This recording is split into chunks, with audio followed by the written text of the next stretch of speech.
অবশেষে বাংলায় বহু প্রতীক্ষিত এই সরকার পরিবর্তনের কার্য শেষ হয়েছে। শুধু তাই নয়, কালকে নিয়ম অনুযায়ী মন্ত্রিসভা ভেঙেও দেওয়া হয়েছে। এত বছরের কুশাসন, বিশেষ রিলিজিয়ানের প্রতি তোষণ, হিন্দুদের হিন্দু হোমল্যান্ড থেকেই উৎখাত করার বিরাট ষড়যন্ত্র, আর কি না কি বলা হয়েছে বাংলার বুকে ওপেনলি দাঁড়িয়ে, জিতলে হিন্দু মেয়েদের ঘর থেকে তুলে নিয়ে নিয়ে মা বানাবো, রেপ করব। ওপেনলি এটা বলা হচ্ছে হিন্দুদের কেটে জলে ভাসিয়ে দেব। আরজি কর, ল কলেজ, কামদুনি, আরো কত ঘটনা। রাত 8টার পর মেয়েদেরকে ঘরের বাইরে নিরাপত্তা দিতে অস্বীকার করা, বালি কয়লা রেশন দুর্নীতি, চিটফান্ড তৈরি করে মানুষকে ঠকানো। এই 15 বছর কিসের না সাক্ষী হতে বাকি থাকলো এই পশ্চিমবঙ্গ। সবচেয়ে বড় বড় ইস্যু কোনগুলো? চাকরি দুর্নীতি, সিন্ডিকেট, তোলাবাজি। এই সমস্ত কিছুর বিরুদ্ধে যে জনমত তৈরি হয়েছে তার রায়ই হলো এই সরকার পরিবর্তন। গত 15 বছর ধরে বিরোধী পক্ষের সমস্ত কার্যকর্তাদের উপরে অসম্ভব রকমের অত্যাচার, কত হত্যা, খুন করে জ্যান্ত জ্বালিয়ে দেহ গাছ থেকে ঝুলিয়ে দেওয়া, সেই কার্যকর্তাদের মাদেরকেও খুন করা, মায়েদের উপরে অত্যাচার, ধর্ষণ, স্ত্রীকে ধর্ষণ, কি না হয়েছে। মা বোনেদের 1500 টাকা লক্ষ্মীর ভান্ডার নিয়ে আবার তাদেরকেই ইউজ করা হয়েছে। নারী জাতির যে দুজন কলঙ্ক তৃণমূলের এমপি এমএলএ ওপেনলি দাঁড়িয়ে থ্রেট দিয়েছে যে সরকারেরই খাবে, আবার সেটা খেয়ে সরকারেরই এগেনস্টে ভোট দেবে। এইভাবে ওপেন থ্রেট মা বোনদের বলছে যে আমাদের দয়ার 1500 টাকা ঘরে ঢুকাবে, আবার আমাদের এগেনস্টে ভোট দেবে।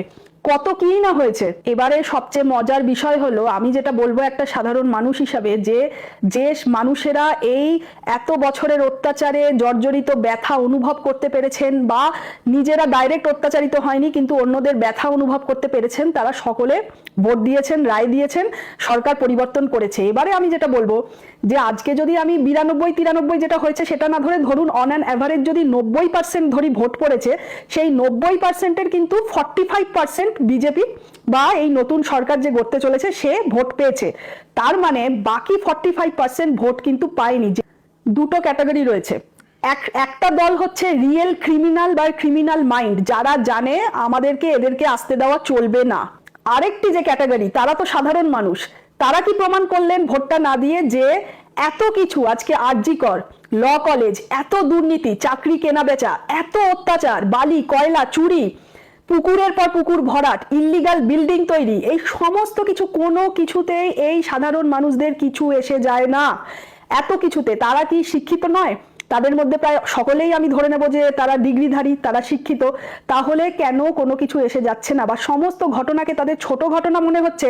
বা এরম অনেক মানুষ এরমও আছেন যে কই, আমি তো আমার পাড়ায় আমার বাড়িতে শান্তিতে আছি, আমার পাশের বাড়িতে তো কিছু হয়নি, আমার বাড়িতে তো কিছু হয়নি। তাহলে কি সত্যি এই দুর্নীতিগুলো হচ্ছে না কিছুই হচ্ছে না?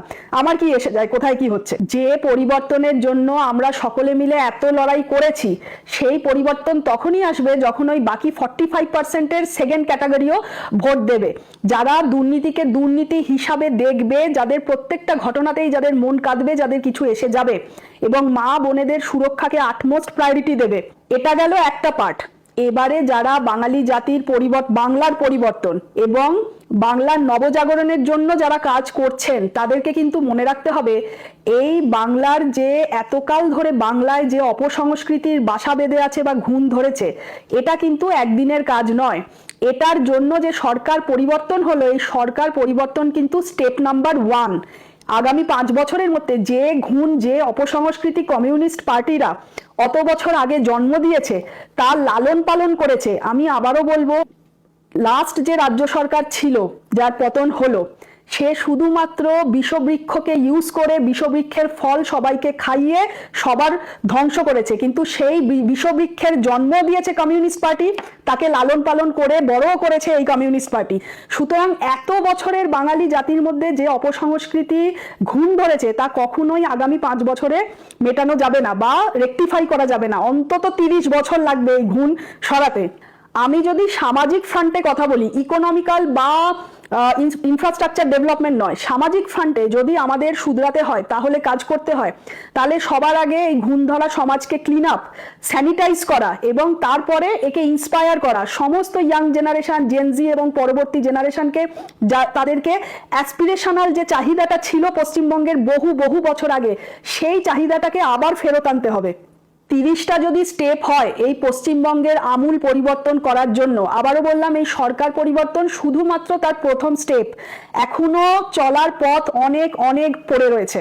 রিয়েল ডেভেলপমেন্ট, ইনফ্রাস্ট্রাকচার ডেভেলপমেন্ট বা ইকোনমিক ফ্রন্টে যা যা অ্যাক্টিভিটিস হবে তার জন্য সবসময় দরকার স্টেবল গভর্নমেন্ট আর অ্যাপ্রোপ্রিয়েট গভর্নেন্স। আর সেটা তো আমরা জানি যে কেন্দ্র সরকার সেটা অলরেডি জানেন, আর তার জন্য সেটা নিয়ে আমাদের ভাবার কোনো দরকার নেই। তারা কাকে কোন পজিশনে বসাতে হবে এবং বাংলার জন্য কি কি করতে হবে আগামী 5 বছর 10 বছরের সেই প্ল্যান স্ট্র্যাটেজি হয়তো অলরেডি তাদের হয়ে গেছে রিয়েল ডেভেলপমেন্টের জন্য, আমি তো সেটাই আশা করি। এবং তারা যেটা রিসোর্স দরকার সেটাও তারা প্রোভাইড করবেন। কিন্তু আমার আপনার কমিউনিটিতে লোকাল কি কি প্রয়োজন কি কি দরকার সেই কাজ কিন্তু আমাদেরকেই করতে হবে, সেটা হচ্ছে লোকাল গভর্নমেন্ট আর নেতৃত্বের সাহায্য নিয়ে। আপনার আমার কমিউনিটিতে কি কি পরিবর্তন আমরা দেখতে চাই, আমাদের লোকালিটিতে আমরা কি কি পরিবর্তন দেখতে চাই তার পুরো লিস্ট বানাতে হবে। নিজেদের এরিয়ার যে ইউথরা রয়েছে, যুবক যুবতীরা রয়েছে, তাদেরকে ফ্রন্টে রাখতে হবে, তাদেরকে নিয়ে লোকাল গভর্নমেন্ট যে বিধায়ক অবশ্যই ওনার সাথে দেখা করতে হবে, তাকে ডিমান্ডের লিস্ট দিতে হবে এবং তাকে দিয়ে কাজ করিয়ে নিতে হবে। এখন আমাদের দায়িত্ব কিন্তু এটাই, লোকাল গভর্নমেন্টকে শক্তিশালী করতে জবাবদিহিতাকে সুনিশ্চিত করা উচিত। আমি মনে করি ডিজিটাইজেশন ভীষণভাবে জরুরি। কিসের? লোকাল গভর্নমেন্টকে একটা ডিজিটাল গ্রিভ্যান্স পোর্টাল, মানে ধরুন যেখানে ডিজিটালি, যেখানে প্রত্যেক মানুষ নিজের নিজের লোকালিটি কমিউনিটি তারা নিজেদের প্রবলেম কি ফেস করছে, নিজেদের সমস্যা সেগুলো তারা আপলোড করতে পারে। এবং শুধু তাই নয়, সেই সিস্টেম ঠিকভাবে যাতে ট্র্যাক করা যায় তার মনিটরিং সিস্টেমকেও কিন্তু শক্তিশালী হতে হবে। আর শুধু ডিমান্ড করে গেলেই হবে না, ডিমান্ডের কি কি সলিউশন হতে হবে সেটাও আমাদের মধ্যে থেকেই কিন্তু গেলে বেটার হয়।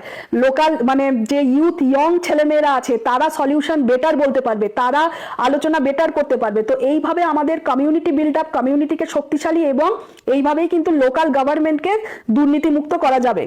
এবারে আসি এই কথায়, এই মুহূর্তে যে নেতৃত্ব ডিসিশন নিয়েছে যে এক্ষুনি কাউকেই বিজেপিতে জয়েন করানো যাবে না, যারা অন্য দল থেকে আসবেন এখন কোনোভাবেই নয়, এটা একদম সঠিক সিদ্ধান্ত। কিন্তু আমরা সকলেই জানি পরবর্তীকালে এটা হবেই, এটা একটা স্বাভাবিক জিনিস যে এক দল থেকে আরেক দলে যাওয়া। টিএমসি থেকে বহু মানুষ বিজেপি জয়েন করার চেষ্টা করবে এবং করবেও। তো সেই সময় একটা প্রপার ফ্রেমওয়ার্ক ফলো করা উচিত বলে আমি মনে করি, এটা আমার পার্সোনাল মতামত। যে প্রপার ফ্রেমওয়ার্ক মানে অবশ্যই এত 300-400 বিজেপি কর্মী খুন হয়েছে, যারা খুন করেছে তারা তো আর কোনোভাবে জায়গা পাবে না, তাদের জায়গা শুধুমাত্র জেলে। সেটা ছাড়া এছাড়া এরকম অনেক কর্মী রয়েছে যারা তৃণমূলের পার্টির হয়ে শুধুমাত্র কাজ করেছে, তারা যদি আসতে চায় পরবর্তীকালে যদি তাদের নেওয়া হয় তাহলে একটা প্রপার শুদ্ধিকরণ, সেই শুদ্ধিকরণ সিম্বলিক শুদ্ধিকরণ হওয়া উচিত, যাতে সমাজের কাছে, তাদের কাছে এবং পরবর্তী যারা এই পার্টিতে জয়েন করবে যে এই পার্টির ফিচার কি, নেচার কি, তাদের ধ্যান ধারণা কি, সেটার প্রতি সমাজের কাছে একটা পজিটিভ মেসেজ যায়। সেই শুদ্ধিকরণ যে কোনো রকম হতে পারে, রিচুয়ালের মাধ্যমে হতে পারে, পূজা আচ্চা বা অনেক কিছু। কারণ এই সংগ্রাম সিভিলাইজেশনাল এবং কালচারাল ভ্যালু প্রতিষ্ঠার সংগ্রাম ছিল, আছে, থাকবে। যেই কালচারাল ভ্যালুসকে কমিউনিস্ট পার্টি পশ্চিমবঙ্গ থেকে ধুয়ে মুছে সাফ করে দিয়েছে। কারণ সবশেষে আমি বাংলাদেশের শেখ হাসিনার কথা কিন্তু মনে করিয়ে দেব, যে কিভাবে এই জামাত শিবির, জামাতিরা আওয়ামী লীগে ঢুকে ইনফিলট্রেট করে আওয়ামী লীগের মধ্যে মিশে গিয়ে কিভাবে জেনজিকে একত্রিত করে পুরো শেখ হাসিনাকেই পদচ্যুত করে দিয়েছিল। তো এই সেম জামাতি মডেল যে টিএমসিতে ইউজ করবে না, টিএমসি ট্রাই করবে না, এটা তো হতে পারে না। তো এর অনেক বড় পসিবিলিটি আছে, কারণ টিএমসি জামাতের মধ্যে বিরাট সম্পর্ক অনেকেই কিন্তু সাসপেক্ট করেন। আর আজকে যে টিএমসির পরাজয় হয়েছে, সেই পরাজয় যদি সব থেকে দুঃখ কষ্ট কারোর হয়ে থাকে তো সেটা অবশ্যই আইএসআই, অবশ্যই বাংলাদেশের জঙ্গি সংগঠন। তার প্রমাণ অলরেডি আমরা পাচ্ছি, বাংলাদেশের সংসদে অলরেডি কিন্তু জামাত শিবিরের সংসদের লোকেরা কিন্তু কান্নাকাটি শুরু করে দিয়েছে। সাম্প্রদায়িক দাঙ্গাবাজ বিজেপির নেতাদের কাছে ক্ষমতা হস্তান্তর না করার সাহসী সিদ্ধান্তকে আমরা অভিনন্দন জানাচ্ছি। আর একটু সাহসী ভূমিকা নিয়ে দুই জাতীয় দিল্লির শাসনকে প্রত্যাখ্যান করুন এবং পশ্চিম বাংলাকে স্বাধীন রাষ্ট্র ঘোষণা দিন। আমরা 17 কোটি মানুষ আপনাদের সহযোগিতা দেব, সমর্থন দেব, সার্বিক সহযোগিতা দেব। আপনি সাহস করে স্বাধীনতার ঘোষণা দিন, পশ্চিম বাংলাকে স্বাধীন রাষ্ট্র ঘোষণা দিন। আপনার পাশে বাংলাদেশ আছে এবং থাকবে। আমরা চাই